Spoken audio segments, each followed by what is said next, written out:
नमस्कार दोस्तों, यहाँ वीडियो में तहसीन पूनावाला जाति जनगणना को दिखाने की बात कर रहे हैं और अजय आलोक उनकी खटिया खड़ी कर रहे हैं। देखिए नाविका जी, जाति इसलिए पूछी जाती है क्योंकि कास्ट सेंसस करना है जो बीजेपी नहीं करना चाहती है। ये झूठ कह रही है देश को कि वो करेगा। अमित शाह जी ने भी ये स्टेटमेंट दिया, राजनाथ सिंह जी, लेकिन कर नहीं रहे, डेटा उनके पास है, रिलीज नहीं कर रहे। लेकिन जाति किस तरह से पूछी जाती है? एक कि आप इंसाफ के लिए किसी को अपलिफ्ट करने के लिए देखिए कि कहाँ से आता है, कहां पर वो पिच, कहां पर उसको एडवांटेजेस नहीं मिला। दूसरा, जिस तरह से राहुल गांधी जी का अपमान किया गया, जो भी व्यक्ति 80% भारतीयों को इंसाफ देने की बात करेगा उसकी आवाज दबाई जाएगी, उसको मॉक किया जाएगा। जो आपने प्रेस कॉन्फ्रेंस दिखाया भाजपा का, क्या वो एक मैच्योर पॉलिटिकल पार्टी का प्रेस कॉन्फ्रेंस है? क्यों उनको मॉक किया जा रहा है राहुल गांधी जी को? ये वही मानसिकता है जो अखिलेश यादव जी के पीछे मानसिकता थी कि अगर वे मंदिर में जाएगी तो मंदिर को साफ किया जाएगा, अगर वे मुख्यमंत्री निवास में जाएगी तो उसका शुद्धिकरण होगा। इस मानसिकता के खिलाफ माननीय राहुल गांधी जी, माननीय अखिलेश यादव जी और इंडिया अलायंस लड़ रहा है। अब मेरा एक ही सवाल, दो सवाल है। नंबर 1, कास्ट सेंसस आपके पास पड़ा हुआ है 2011 का, उसको कब रिलीज कर रहे? ये आपका वादा था। दूसरा, जामिया और एएमयू में जैन रिजर्वेशन निकल गए थे एससी एसटी के लिए, मामला सुप्रीम कोर्ट में, कोर्ट का मामला था। मोदी जी ने कहा था कि मैं उसको रिस्टोर करूंगा। कब कर रहे हो रिस्टोर? बताइए अगर आप एससी एसटी के पक्ष में हैं, फिर मैं आगे के सवाल पूछूंगा। मैं पूछना चाहती हूं कि जब राहुल गांधी भारत जोड़ो न्याय यात्रा में पत्रकारों से जाति पूछ रहे थे, तुम्हारा नाम क्या है, तुम ओबीसी हो क्या, तुम्हारे मालिक का नाम क्या है, वो ओबीसी है क्या, तो ये हक दिलवा रहे थे या किसी को इज्जत बख्श रहे थे? क्या कर रहे थे? पहले तो इस बात का जवाब देता हूं। एक कदम आगे जाकर, उम्मीद आप रोकोगे नहीं नाविका जी, जजेस से भी पूछना चाहिए। वो कह रहे थे ना बीजेपी के प्रवक्ता, सुनिए मेरी बात, मैं बड़ी जिम्मेदारी से कह रहा हूं, मेरी रिस्पॉन्सिबिलिटी है। क्योंकि इस देश में, और मैं चैलेंज देता हूं, गूगल निकाले, चैट जीपीटी निकाले, जितने हाई कोर्ट से कितने जजेस एससी एसटी समाज से चीफ जस्टिस है, हमारे सुप्रीम कोर्ट में कितने एससी एसटी समाज के चीफ जस्टिस है, पिछले 15 साल में कितने एससी जजेस बने चीफ जस्टिस? बताइए मुझे। सुप्रीम कोर्ट में क्या उनकी संख्या अनुसार है? हाई कोर्ट्स में है।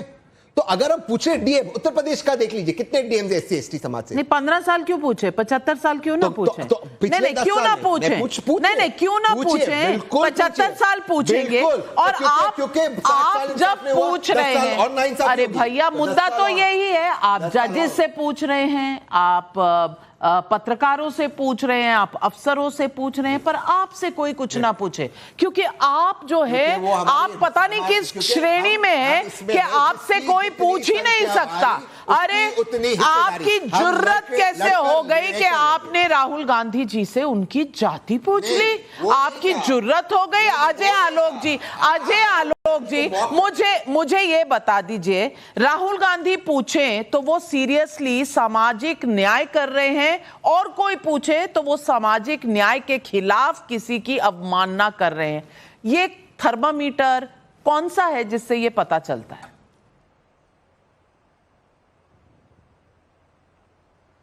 देखिए नविका जी, मेरा तो बड़ा स्पष्ट मानना है कि राहुल गांधी से जो पूछा गया बिल्कुल कहीं से कोई गलत बात थी नहीं। भाई, राहुल गांधी को कैसे पता लगेगा कौन सी जाति के?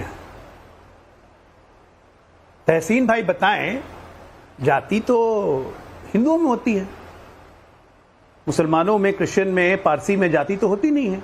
जब राहुल गांधी हिंदू है ही नहीं तो उनको हिंदू की किस जाति का है उनको कैसे पता चलेगा?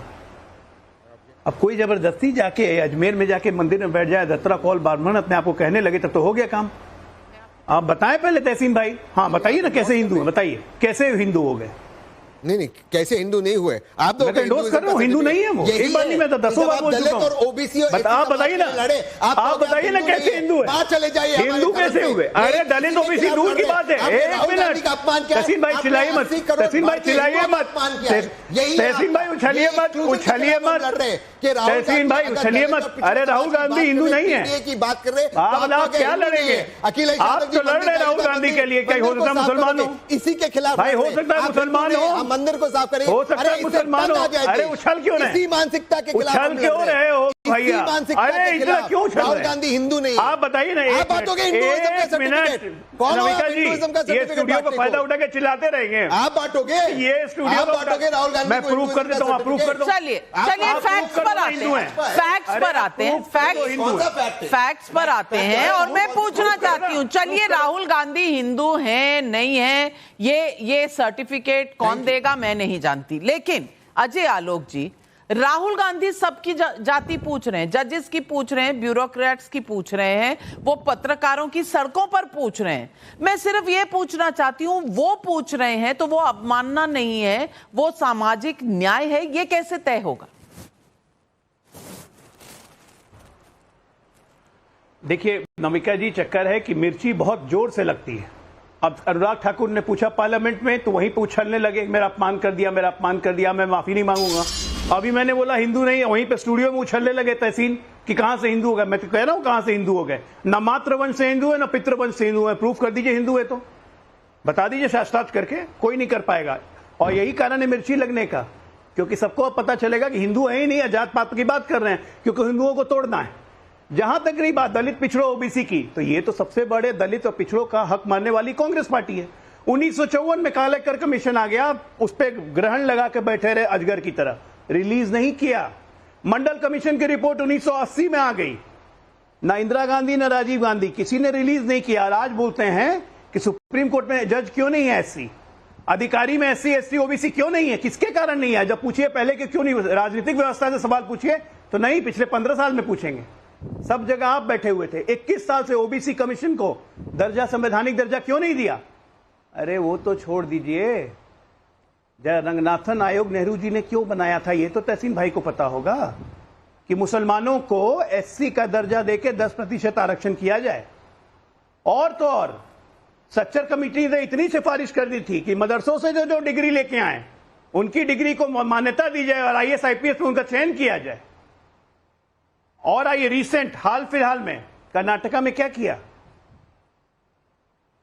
सारे दलितों का, पिछड़ों का, आदिवासियों का आरक्षण उठा के मुसलमानों को दे दिया, सारी की सारी जातियां बना दी ओबीसी में। ये तो खुलेआम तुष्टीकरण का नंगा खेल खेल रहे हैं और 80% का हक लूट के 20% को बांट रहे हैं। अब एक भी फैक्ट शब्द आ रहे हैं, फैक्ट मेरा सही है। अब एक मिनट अभी उनके खाते का पैसा, आप स्टूडियो का फायदा मत लीजिए, मतलब कुछ भी स्टूडियो का फायदा मत लीजिए, स्टूडियो का फायदा मत लीजिए। मेरे समय में बोलने का फायदा नहीं है, मेरे समय में बोलने का फायदा नहीं है, स्टूडियो का फायदा मत उठाइए। इसका मतलब ये नहीं कि झूठ मुझे बोलने दीजिए। अच्छा, वो अपनी बात पूरी कर ले। मैं ये फैक्ट चेक करवा रही हूँ, कर्नाटका में, कर्नाटका के रिजर्वेशन में मुसलमानों को दिया गया है क्या? मैं ये फैक्ट चेक कर रही है मेरी रिसर्च टीम। अजय आलोक जी अपनी बात कहें। मैं वही बात कह रहा हूं कि उछलने की जरूरत नहीं है, क्योंकि ऐसी बहुत सच्चाई है जिसमें आप उछलते रहेंगे और देश को यह सच्चाई पता चलती रहेगी। राहुल गांधी की सच्चाई है कि उनसे बड़ा फर्जी आदमी कोई नहीं। किसने कहा था यह बात कि आरक्षण 2 दर्जे का नागरिक पैदा करेगा? जवाहरलाल नेहरू थे या नहीं? किसने कहा था कि आरक्षण की आड़ में बुद्धुओं को आगे नहीं बढ़ाया जा सकता है? राजीव गांधी ने कहा था कि नहीं कहा था? पुरखे बोले ऐसी बात और आज के वंशज चले आरक्षण की लड़ाई लड़ने। उनको पता भी आरक्षण क्या होता है, रिजर्वेशन होता क्या है, किस एनेक्सर से क्या होता है। गलत नहीं कहा था अनुराग ठाकुर ने कि पर्चे की राजनीति लेके उधार की राजनीति संसद में नहीं चलती है। बहुत ज्ञान होना चाहिए, बहुत बड़ी बात है। और मैं आखिर में दोस्तों, तहसीन पूनावाला ने हार मान ही ली। राहुल गांधी के भड़काऊ भाषण ने पूरी संसद में तहलका मचा दिया था और बीजेपी के नेताओं ने इस विषय का भरपूर इस्तेमाल किया।